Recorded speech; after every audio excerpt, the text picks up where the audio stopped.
साम्राज्य न्यूज, सामान्यांचा असामान्य आवाज। बुधवारी सूर्योदयाच्या आधीच शहरातील 7 बड्या व्यक्तींची घरे, दुकाने आणि व्यवसायांवर आयकर पथकाने धाडी टाकल्या।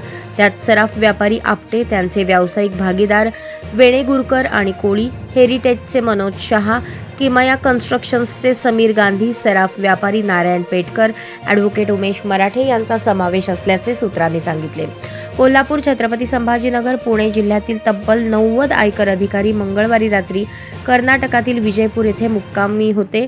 पहाटे 3 वाजता तीर्थयात्रेचे स्टिकर्स लावून 40 गाड्यांमधून सोलापूरकडे रवाना झाले। सकाळी 6 वाजता सोलापुरात 7 जणांशी संबंधित ठिकाणांवर धाडी टाकल्या। वेगवेगळी शक्कल वापरून शासनाचा कर चुकवणाऱ्या सोलापूर शहरातील काहींची माहिती आयकर विभागाला मिळाली होती। त्याची खात्री करून सर्च वॉरंट घेऊनच अधिकारी संबंधित व्यक्तींच्या दारापर्यंत पोहोचले।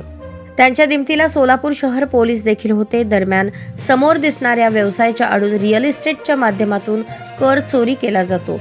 काळा पैसा रिअल इस्टेट आणि दागिन्यांमधून कमावला जातो, त्यामुळे देखील आयकरकडून छापेमारी केली जाते, असे उच्च पदस्थ अधिकाऱ्यांनी सांगितले। चुकवलेल्या टॅक्सवर 200% दंड, व्याज लावून टॅक्सची मूळ रक्कम वसूल केली जाते। या पार्श्वभूमीवर संबंधितांचे व्यवहार तपासण्यासाठी सोलापुरात आलेल्या आयकर अधिकाऱ्यांसमवेत सॉफ्टवेअर IT इंजिनियर्सही होते। धाडीनंतर या बड्या व्यक्तींनी त्यांच्या CAला बोलवले, पण आयकर अधिकाऱ्यांनी त्यांना तिथे येऊ दिले नाही। संबंधितांचे जबाब, व्यवहाराची चौकशी झाल्यावर अधिकाऱ्यांनी CAशी संवाद साधला। धाडीवेळी हिशोबाच्या गोपनीय डायरी, कागदपत्रे देखील अधिकाऱ्यांच्या हाती लागली आहेत। टॅक्स चोरीची रक्कम मोठी असल्याने गुरुवारी देखील पुन्हा चौकशी होऊ शकते, असे सूत्रांनी सांगितले। सोलापुरातील प्रसिद्ध सराफ व्यापारी म्हणून आपटेंची ओळख आहे। ते रिअल इस्टेट व्यवसायातही उतरले आहेत। त्यांच्याबरोबर वेणेगुरकर आणि कोळी हे पार्टनर आहेत। आयकर विभागाने कर चोरी केल्याचा ठपका ठेवत त्यांच्या पुण्यातील आणि सोलापुरातील सर्वच आस्थापनांवर धाडी टाकल्या।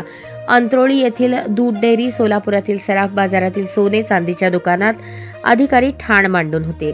मागील 7 ते 8 वर्षांचे व्यवहार आयकर अधिकाऱ्यांनी तपासले, त्यामुळे सगळेच जण चिंतेत होते।